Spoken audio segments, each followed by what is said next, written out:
All right. Welcome to PasswordsCon.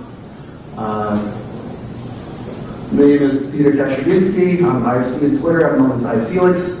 I do security research and consulting for Red Team Security, and I'm a proud member of Team Hashcat. I guess a bit of a sneak peek into what we're going to talk about today is basically how to optimize your password cracking attack using a variety of techniques listed over there. So we'll start and get warmed up a little bit with length and character set analysis and detection and how we can apply that. Then we're going to jump into masks, policy attacks, and my latest research, which I finished literally a few months ago, is rules attacks and generation. So I guess a little story how I got started with password cracking in the first place. Back in 2010, ForLogic announced the Cracking If You Can competition. And I was playing with password cracking at the time. GPU was just taking off. And the recommended list was, you know what, why don't we take 2,500 passwords from MD5 decryptor CLUK, I believe, and give it a try. So I had a 5970 video card at the time. It was one of the first generation GPU crackers, was IG Hash GPU by Ivan Golubev. And, you know, I gave it a try. My expectations was, 5.6 billion keys per second. I am going to annihilate that stuff. So the reality was a little sad. I basically spent 24 hours, and after 24 hours, we got 300 passwords. So I went drinking that night, kind of depressed. Woke up the next morning and thought, you know what, password cracking is really an art, and you should approach it in a more intelligent manner. So I guess I started thinking about, well, how are passwords created? What factors go into the creation of password? So I guess I could identify three classes: psychological, technological, and security. So to give you an example, a psychological factor. So this guy thinks I like cracking. Okay, so some of your background, stuff like that. Technological factors are, for example, a lot of systems today, they still require you to come up with 8-character passwords. And so that's an example. Security factor is, I guess, password policy is a good example. So we require you to create a password, one special character, one digit, one upper, and so on. So once you take all these factors into account, the almost infinite space of passwords that you can come up with becomes all of a sudden severely limited. So in this case, we can predict that chances are this guy over there will come up with a password cracker 1 or something like that. And basically that's the whole idea of my talk, and what I'm trying to build here is smarter password cracking through detection and analysis of patterns. And basically, if you can do that, you can significantly reduce the runtime of your attacks, and you can increase the success rate, so you're not going to be a sad panda. So back in 2010, when I was exploring this area, there were no tools that did password analysis on the scale that I needed. So I had to write my own. I called it Password Analysis and Tracking Kit, PAC. And it's basically a collection of tools which include rule length and character set analysis, mask analysis, pattern analysis, and the more recent contribution is the ability to automatically detect and generate rules. This toolkit was built for password cracking competition, so less theory and more practical, so it's designed to really for you to get out there, generate some rules, generate some masks, just like Jens was talking about, and go cracking. And at the time, I was also introduced to the amazing collection of tools from Hashcat, and that really allowed me to really explore different password cracking techniques. The latest copy of PAC will always be available on my website, it's scroll.org. And if you want to play around with the latest developments, there's a GitHub. The current version is pretty functional right now. I just need to write the documentation properly to make a release. So you can start writing. All right. So in order to prepare for the competition, I really needed a nice sample of passwords to analyze. So at the time, back in 2010, the best sample, and probably still is RawQ, because they leaked 14 million passwords in clear text. So 100% cracked, obviously, it's clear text. There's nothing to crack. So there's no bias introduced there by someone who was attacking those passwords. So for example, if you take something like Gamigo, which just happened pretty much a year ago, 6 million passwords were compromised, but that constitutes only 90% of the total leak. So, a very important warning, all of the statistics that I'm going to talk about are relative to the number of actually cracked passwords. So, if I say 100% of PHPDB passwords can be cracked this way, what I really mean is only 97%. So, be mindful of that. So, as far as selecting tools and hardware, obviously tools I selected OCL Hashcat, and for hardware, I guess the de facto GPU card today is 7970. I could have selected faster speeds, 7 to 10 billion, but for all the stats that I'm going to show, I use just 1 billion. So if you have a faster setup, just divide whatever time by a factor of how many video cards you have. So if you're like Jeremy, you have 100 billion keys per second setup, just divide whatever numbers that you go by 100. All right, so let's get warmed up a little bit with password analysis and start with password length. So a little bit of audience participation. Can you yell out what is the average length of passwords that you think is out there? 12 inches. No. 0. It's 6. All right. I'm hearing 8. All right, this is cool. So the first tool that I wrote is called StatsGen. And the way it works is basically you provide it a list of words, cracked words, and it will generate a bunch of different statistics. One of the stats is basically based on the length, password length. So you see for raw queue at least, 20% of password were 8 characters long. Whoever yelled out a good job. And then after that is closely followed by 7, 9, and so on. So performing the same analysis on a bunch of other leaked lists, so eHarmony, Gamigo, and so on, you see a clear pattern. The majority, it's almost like a bell curve, with the majority of passwords being somewhere in the 8 character range, with a few exceptions like Gamigo, you see that's 44% gray, so that's in 10 character length. So this will come into play later on as we get into more advanced attack. If you don't mind, I have a lot of questions. I will have time at the end, definitely.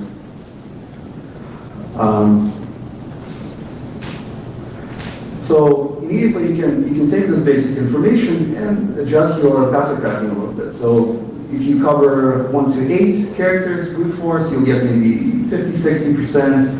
If you go up to 10, maybe you'll get 80 or so. But this is just the beginning. All right. So now let's get into the next level, which is also warming up. So password character set. So we're talking about lower alphanumeric, mixed, and so on and so on. So what do you guys think is the most common character set used by password out there? Lower. Okay. All right.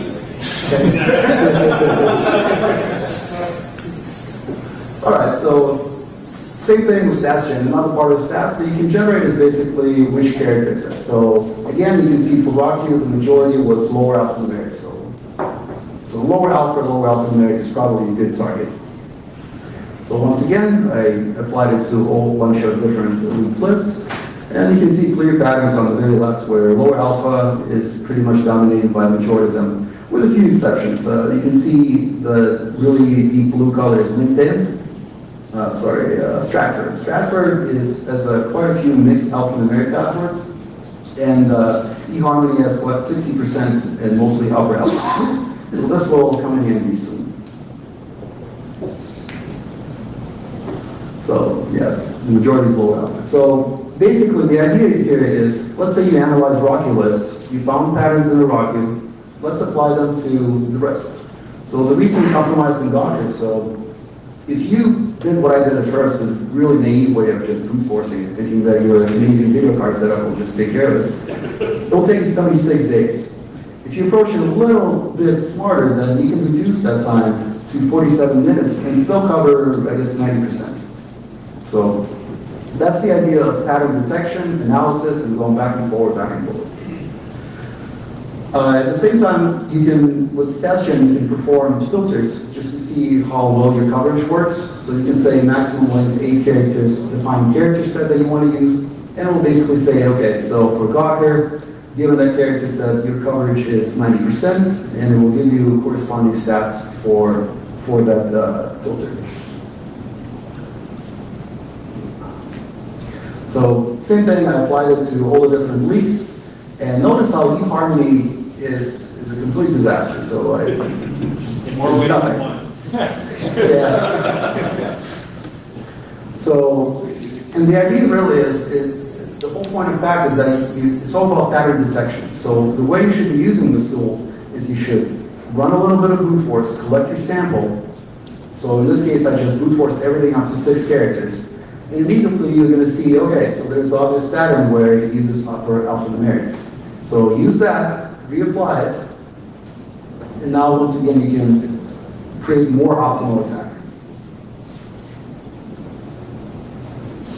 Alright, so that was a warm-up. So hopefully you're in this mindset of analyzing and detecting patterns and all that good stuff. So now let's get into fun mask analysis.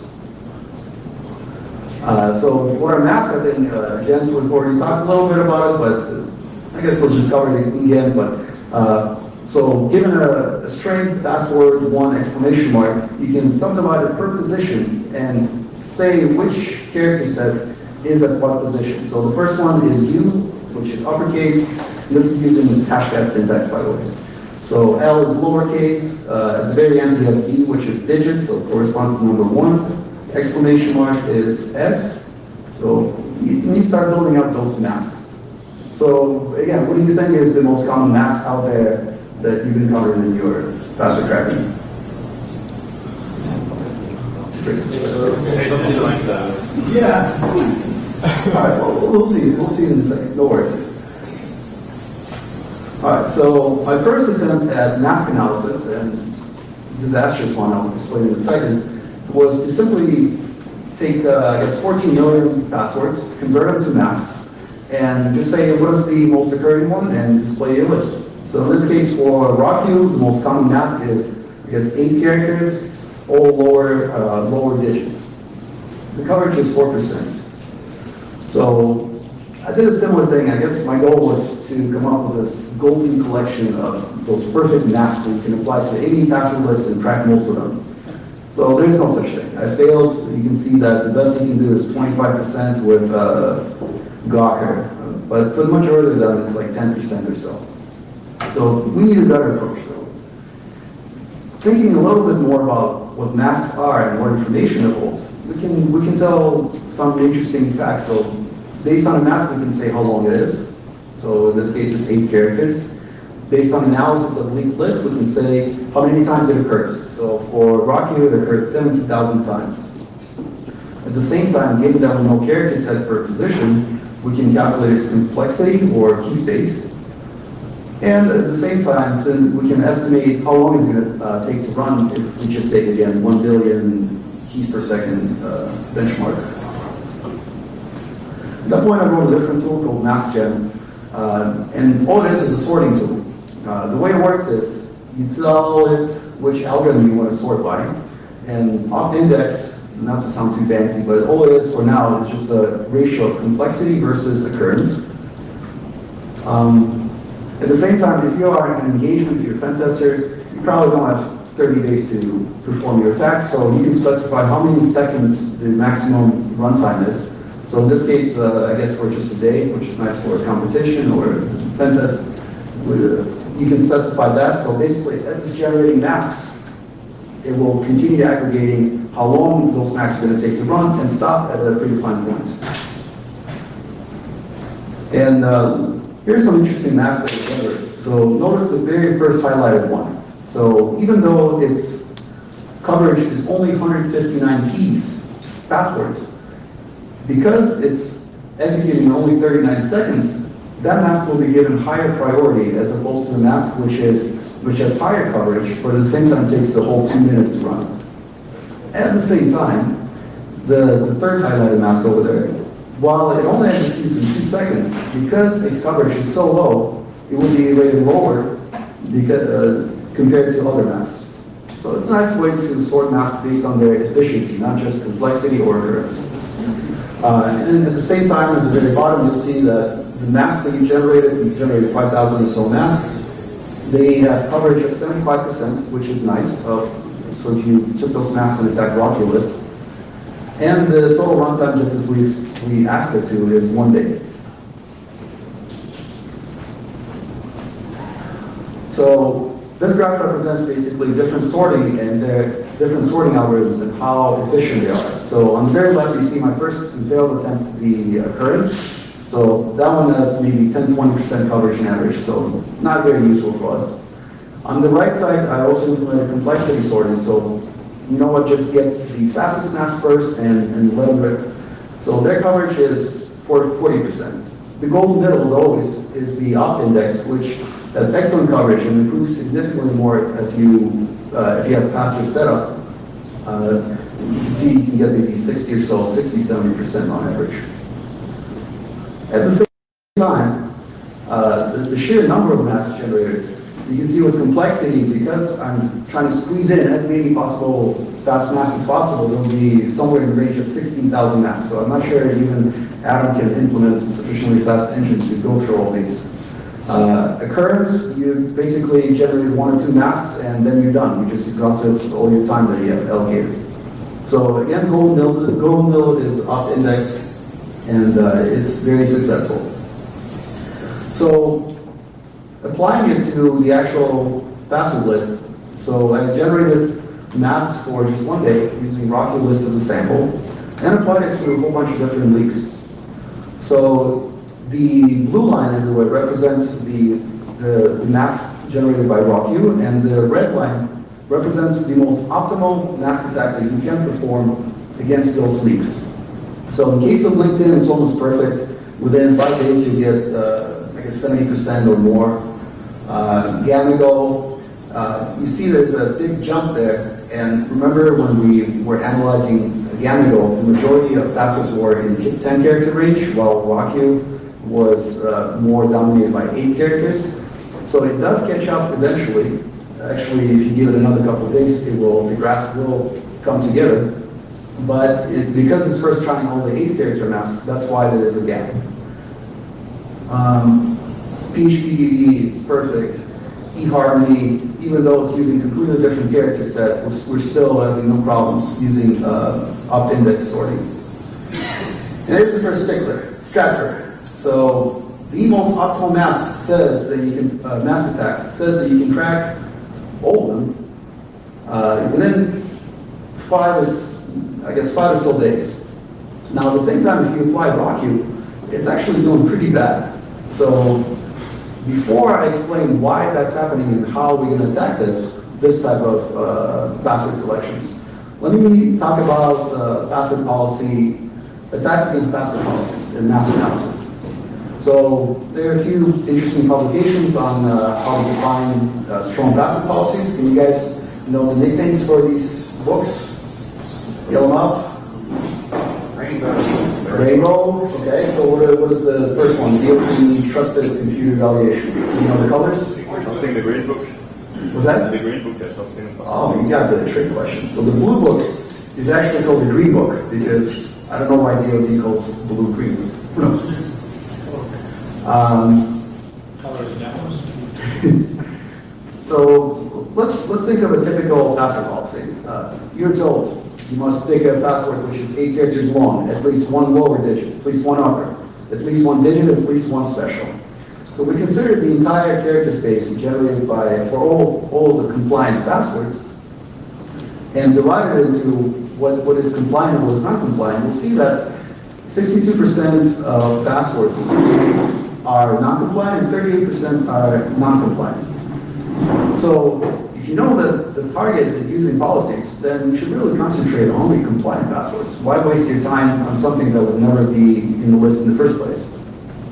The way this translates into time, you go from 76 days, which is pure brute force, to just 35 days. And again, 1 billion, so if you have a faster setup, it will be like 3 days or 3 minutes, whatever.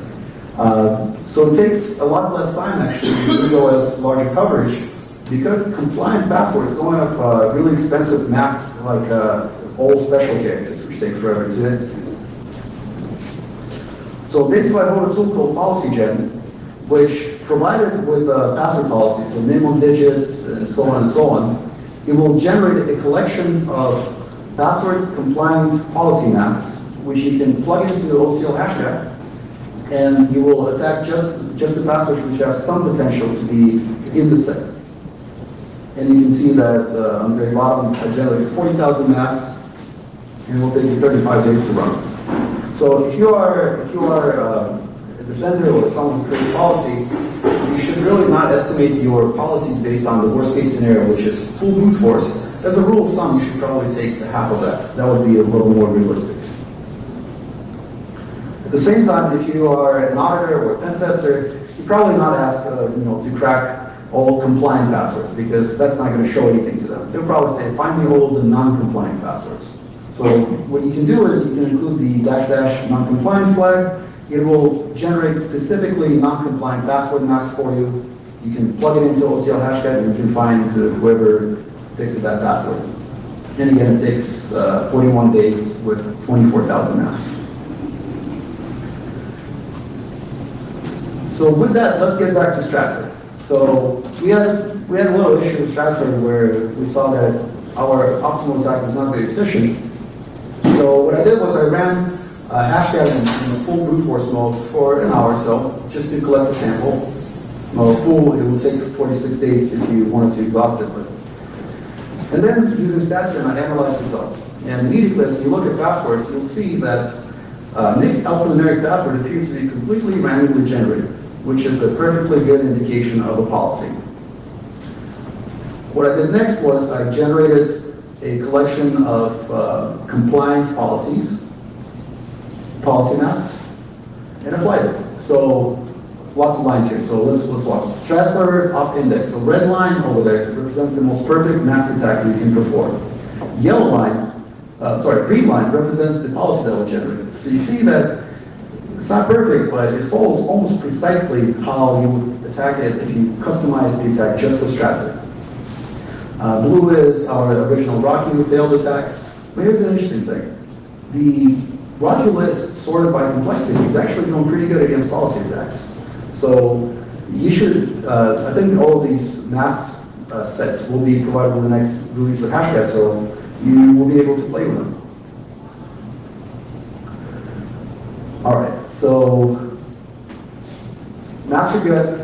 The next really fun attack that you can do is rules, word mangling rules analysis. So originally, I started working on this back in 2012. I think I messaged Jen saying, it's like, hey, we'll be done in 2 weeks. So a year later, I can finally present you something more or less useful. And it's pretty fascinating. I had a lot of fun with this research. So again, let's look at sample mangled up password. So looks pretty crazy. So who can tell me what is the original source dictionary word used to create this? Password. All right. Now who can tell me every single rule used to convert password into this guy? Toggling tables, pending numbers. Okay. Inserting a letter. All right, yes, A, that's right.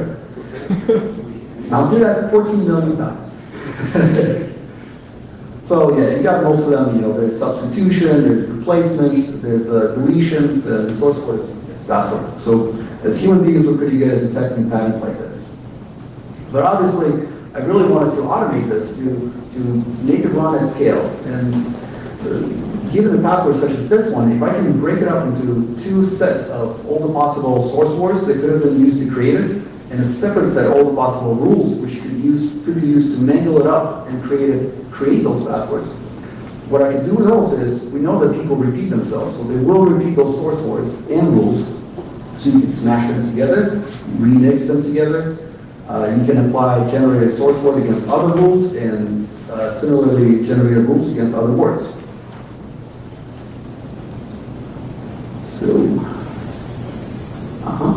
So the next tool that I wrote is called RuleGen. So you can see there's a pattern with those names. And I basically broke down the problem into three parts. First, I needed to figure out how to come up with a collection of reasonable source words for any given password. Then I converted them into Levenstein rules, and I'll explain what exactly that is. And then in class, again, I'm trying to compete on tracking if you can and win. So I really needed to convert them to practical hashcat rules, which I can use on the competition and profit.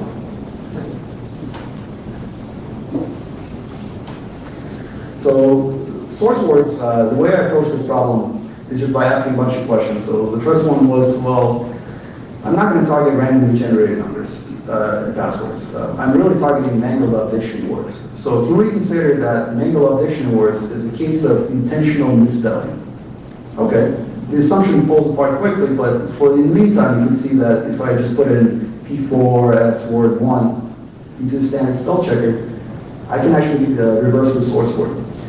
So for more complex passwords, the spell checker gets confused. Whoa, I have no idea what's going on there. So the way I approach this problem is by introducing a pre-analysis engine, which basically attempts to detect several rules which are hard for a spell checker to detect in the first place. And those rules will be something like rotation, reversal, prefix, appendix, duplication, so combinations, so Superman, and as well as patterns. So if I see a pattern which corresponds to Gmail, why should I provide a password tracker, spell checker with the full string when I can just give it something a little bit more cleaned up? At the same time, the effectiveness of spell checkers is highly dependent on the types of word list that they use. So another feature that I implemented was the ability to use custom dictionaries for rule generation. So that improves your rule generation, but at a cost of performance. So we generate a whole bunch of words. How are we going to judge which one is a good one, which one is a bad one? So a really amazing algorithm is Levenstein edit distance. You can read more about it on Wikipedia, but it basically tells you the optimal edit distance, the optimal edit operation count that you need to perform to transform one word into another. So in the case of password, you can see that the source word password, so P4S word, the source word password has edit distance of 2, which should make sense because it does 2 substitutions. And the lower 2 candidates will be thrown out, Pissarro, assured, because their edit distance is too high. The next stage, okay, so now I have a dozen or so source words. Now I need to figure out how the hell what rules do I need to implement to transform source word into password. So I'm not going to bore you with this math, but it's a pretty awesome algorithm. So even if all this research is garbage, you at least come out today knowing the Levenstein algorithm. So the way it works is you can basically create a matrix with a source or target word on the vertical line, and again the target word on the horizontal line, or vice versa, it doesn't matter. And the way you populate it is, consider on the left side, this blank cell represents just a blank string. So the edit distance between a blank cell and letter P is 1, so 1 insertion, 1 character. At letter A, you have edit distance 2, because you inserted 2 characters, B, A, and so on and so on and so on until you get to D, which represents to transform a blank string into a string password. You need to perform 8 insertions. So you can continue in the same logic. So for letter P, notice the diagonal line represents the distance between the 2 letters P. Edit distance is 0. So which makes sense because there are no edit operations required. And at the same time, between letter P and A, just one insertion. You can see the pattern. Now here's the first challenge. So what if the 2 strings that we're comparing, the letters don't match? So according to Levenstein algorithm, you just look at the least costly neighbor, so left top diagonal, and you increment it by 1. So in this case, we just added 1. And what this translates to is basically what's called Levenstein matrix. And on the very bottom right corner, you're going to get your most optimal edit distance, which is which is 2. And indeed, the edit distance between P4 SSW0RD is 2 substitution operations. Neat. So when I was playing with this algorithm, I thought, well, hey, if I can walk it all the way to the bottom, I can generate this matrix. If I walk back in reverse and trace all the optimal paths to get from one order to another, I can actually come up with, I guess what's called Levenshtein rules. So I developed the algorithm, which is recursive depth first, short-circuited algorithm for your comp sci out there. And it's very simple. You just basically wiggle your way through from the bottom right corner all the way to the top left. And if you have to move up, you just have an insertion. If you have to move left, you just deleted a character. If you have to move diagonally and the cost did not change, then there's no change. The 2 strings are equal. If there is a change, then you have simply substitution. So easy peasy. Taking the first step. So based on the matrix that we generated before, so which is the most optimal path? Which rule would you recommend? So the options are up, left, or diagonal. Diagonal. Did the cost change? No. That means there's no, the 2 strings are equal. There's no operation. Next one, look at the position where letter O and 0 intersects. So what is the most optimal path again? Diagonal. But because the cost changed, according to our algorithm, we had a substitution. So we got our first rule. And what you do is, you continue in this manner until you find the optimal path back to the very top corner, and you record all the rules. At the same time, there may be multiple different pathways that you can take. So you should really implement optimizations for it. So look at where the blue circle is. So over there, you can take a diagonal path, or you can go to the left. So in this case, I went diagonally, and it performed the delete A substitution operation and deletion operation. But there's another rule that which you could have generated, which involves deleting an S and then substituting the first S to an A. So what this really shows is that it's nice that we can, if we look at the password for a while, we'll probably figure it out eventually. But doing it on a large scale against 14 or so million passwords, you really need some kind of mechanism like this one. So in this case, you see on the very bottom tree, you have a vertical movement, so that's insertion. Horizontal movement at the intersection, you see where the 2 1s are with purple, that's deletion. So, cool stuff. So that's basically how the algorithm works. And now that you have a collection of these hashcat rules, what you can do is you can convert them into, I guess, the most simple operations possible. So basically all we have is insertion, deletion, substitution. So the most primitive hashcat rules that you can generate is the D, which shows just an index of what you want to delete all. Again, index-based replacement, and I, insertion. So, but of course, why stop there? Because if we really consider all the rules which are out there, based on just these 3 classes of rules, we can generate all sorts of different stuff.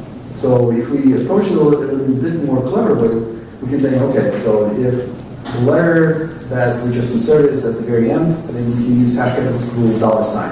If you replace one letter to another and it's an ASCII increment, then there's a hashcat rule for that. So I painstakingly went through every single rule that hashcat implemented and implemented all these rules to create something like this. So if we look back to our previous example, delete A, we use the same substitution. What I do is I guess, okay, so letter O disappeared and 0's appeared, and there are no other O's left, so I can do a global substitution.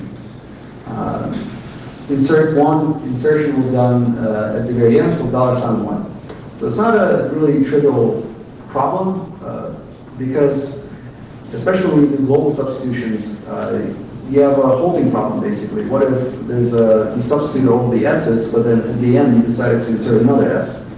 So there's a bit of a brute force and elements of S and T solver involved there, so I have to re-implement the whole hashcat rules engine in Python. That's why. So, and this is the result, basically. So, the rule gen, that's the rule generator, it operates in two modes. So, for just a little bit of fun, you can just say -- password, and you can provide a really mangled up password, and it will attempt to reverse it. So, in this case, you can see that it correctly resolved source word to password. And for singular word password, it came up with an optimal rule. So delete first, substitute all instances of S to $. Same with O to 0, so that's elements of lead speed. And then we have this A insertion and appending 1, 2, 3. So and all is done automatically. At the same time, for plural passwords, we actually picked 3 different possible ways that you can go from one to another. So that's also interesting.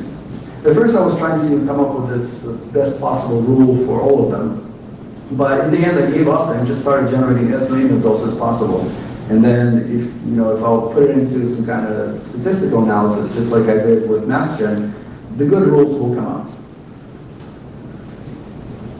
So again, so you can take a whole list like Docker and you can feed it to RuleGen, and eventually, so this is pretty slow.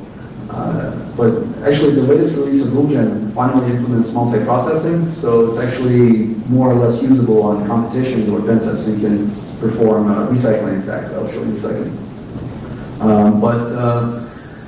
You can basically see that it starts generating and it shows you some of the top rules that are generated. So reversal, appending 1, flip the case of the first character. That colon over there means no change, so basically RuleGen ran the password. It was found in the dictionary, so why bother generating rules for it? So you're done.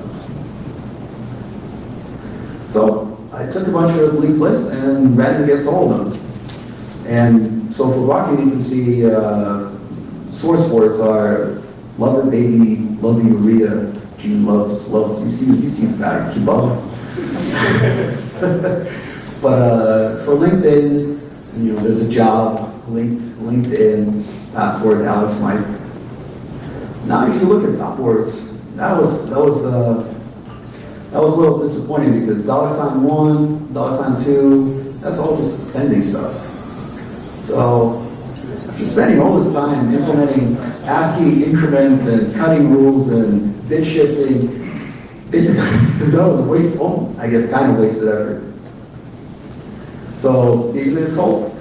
Let's see, singles.org, compromise, Jesus, love, angel, love me, faith. All right, there is no hope.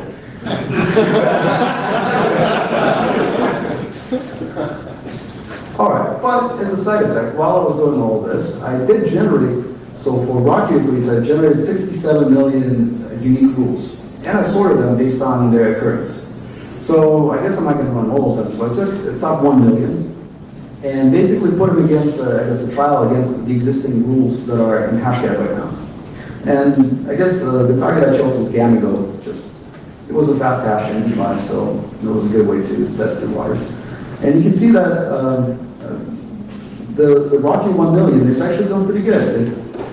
The advantage of it is that you usually run out of rules to run, so you have nothing, you're done. So you ran your rule and you're done. So what else are you going to do? Where Rocky 1 million just keeps like Energize by it. She keeps on going and going. The efficiency of rules are highly dependent on the word list they use. Where before I used example dict from OCL Hashcat distribution. If you use something like a Wikipedia dictionary, that one's rule list actually beats the crap out of 1 million fast. So good job on that one.